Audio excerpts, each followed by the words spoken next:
மனமிறங்கி அம்மையப்பே அம்மையப்பே அம்மையப்பே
அழகான ஒரு ஆண் குழந்தையானதை பெற்றெடுத்தார்.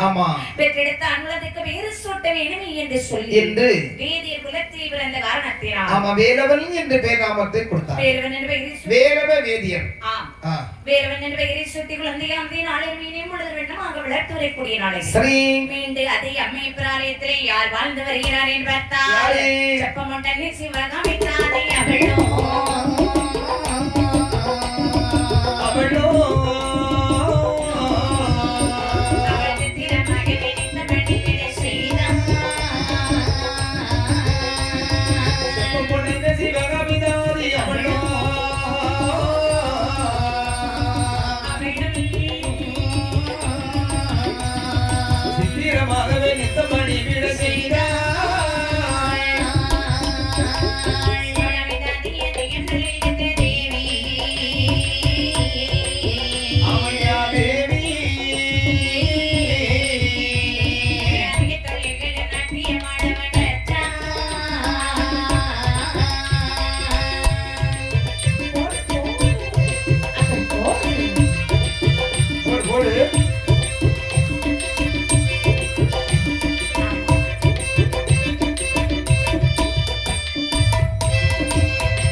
இத்தனை செல்வமும் ஆடே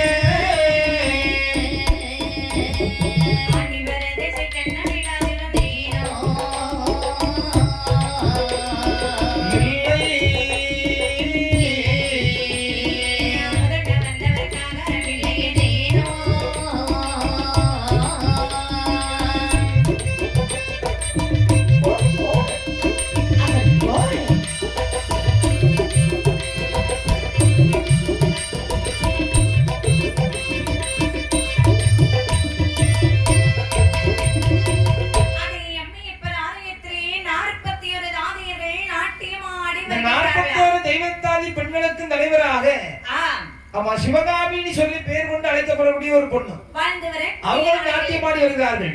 எல்லாருக்கும் தலைவரா இருக்கிறாயா? அப்படி வாழ்ந்து வரக்கூடிய நாளையில அவளுடைய மனதிற்குள் ஒரு எண்ணம் என்ன தெரியுமா? அதாவது நம்மளை அம்மா என்று அழைப்பதற்கு ஒரு குழந்தை வேண்டாமா? அம்மா என்று எல்லாத்துக்கும் என்ன இருக்கும் அல்லவா? குழந்தை வேணுமல்ல. ஆகையால் குழந்தை வேணுமே என்று சொன்னால் அதாவது குழந்தை வேணும்னு நினைப்பதில் தவறில்லை. நினைக்கக்கூடிய வயசு என்ன தெரியுமா? 40-45 வயசுக்கு மேல இருக்கும். சரிதான். கல்யாணம் முடியல, ஆனா கை குழந்தை வேணும்னு ஆசை. ஆகையால் குழந்தை வேண்டும் குழந்தை வேண்டுமே என்று அம்மையப்பர் ஆலயத்திலே வந்து ஒரு குழந்தைக்காக தவம் இருக்கக்கூடிய நேரத்தில் அதாவது ஆண்டவன் மனமிறங்கியவளா அவளுக்கு அழகான ஒரு ஆண் குழந்தைக்கு அருள் கொடுத்தார். அம்மா அழகான ஒரு ஆண் குழந்தைக்கு அருள் கொடுத்த நேரத்தில் பெற்றெடுத்த ஆண் குழந்தைக்கு விகர் சூட்ட வேண்டுமே என்று அந்த குழந்தைக்கு எப்படி வேளாண்மை சூட்டுகிறான் என்று பார்த்தால் கூறிய பெயரோ கண்ட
அந்த குழந்தைக்கு திருகண்ட நட்டுவன் என்ற பெயரை சூட்டுகிறாள். ஆமா ஆமா. அதாவது திருகண்டன் என்று சொன்னால் யாருடைய பெயர்? திருகண்டன் தான் ஈஸ்வருடைய பெயர். ஈஸ்வருடைய பெயர் அல்ல. ஆமா. ஆகையால் நட்டுவர் என்று சொன்னால் அந்த குலத்தின் பெயர் நட்டுவாங்க சொல்லக்கூடியவங்க வந்து ஜதி சொல்லுவாங்கல்ல. ஆமா. அது நட்டுவாங்க சொல்றோம் நட்டுவான்னு சொல்லுவாங்க. ஆகையால் அந்த குழந்தைக்கு திருகண்ட நட்டுவன் என்ற பெயரை சூட்டுகிறாளாம். சரி. திருகண்ட நட்டுவன் என்ற பெயரை சூட்டி வளர்த்து வரக்கூடிய நாளையில் மனதுக்குள்ள மீண்டும் ஒரு எண்ணம் தோன்றியது. அதாவது நம்மளை அம்மா என்று அழைப்பதற்கு ஒரு குழந்தை வேணும்னு தவம் இருந்தோம். நமக்கு என்ன குழந்தை பிறந்தது? ஆண் குழந்தை பிறந்திருக்குது. நம்முடைய குலமோ தாதியர் குலம், நம்முடைய தொழிலோ நாட்டிய தொழில் பிறந்திருப்பது ஆண் குழந்தைகள். ஆண் குழந்தைக்கு நாட்டியத்தை சொல்லி கொடுத்து ஆட விட்டான்னா அந்த அளவுக்கு பேரும் புகழும் கிடைக்கும். யாராவது ரசிப்பாங்களா? கூட்டமா இல்ல பணம் தான் என்ன தலையில பம்பரமா சுத்தி சுத்தி ஆடினாலும் வாடி வாடி ஆடினாலும் அவனு தானே பாடுதான். ஆமா. ஆனா என்னன்னு அவன் தானே. ஆமா. சத்தம் போட்டு இருப்பான். ஆமா. ஒண்ணு தெரியாத ஒரு பிள்ளை கொண்டு இருந்தாலும் அது பிள்ளை என்ன பாட்டு பாடுது. ஒண்ணும் தெரியாம இருந்தாலும் பரவாயில்ல. ஆட்டத்துக்கு மதிப்பு இல்லாம இருந்தாலும் ஆடினாலும் மதிப்புண்டாயா. ஒண்ணுக்குமே ஒண்ணும் தெரியாம இருந்தாலும் பிரச்சனை இல்லை. பிள்ளை மேடையில் இருக்கா அது போதும். ஆகையால் ஒரு பெண் குழந்தை நமக்கு இருக்குமே, ஆனால் போத பொந்தேடி ஆதாயமாக்கலாம் அல்லவா? ஆமா. ஆகையால் சரி என்று சொன்னால் நமக்கு ஒரு பெண் குழந்தை வேண்டும். ஆமா நிச்சயமா. அப்படி என்று சொல்லி ஒரு பெண் குழந்தை வேணுமே என்று அமைப்பு ஆலயத்தில் வந்து ஆண்களை ஆண்கள் ஒரு பெண் குழந்தைக்காக எப்படி தவம் இருக்கிறாள் என்று இருந்தால் சிவகாமிய போதுதான், இருந்தால் சிவகாமிய போதுதான்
அழகான பெண் குழந்தையாண்டு வெற்றிடத்த நேரத்திலே அந்த பெண் குழந்தை பார்க்கும்போது எப்படி இருக்குது?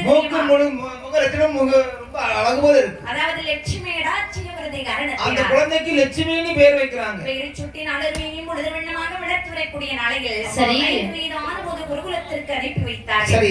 சிறு வயது முதலாக லட்சுமி அம்மன் பரதநாட்டியத்தை கற்று வருகிறார்.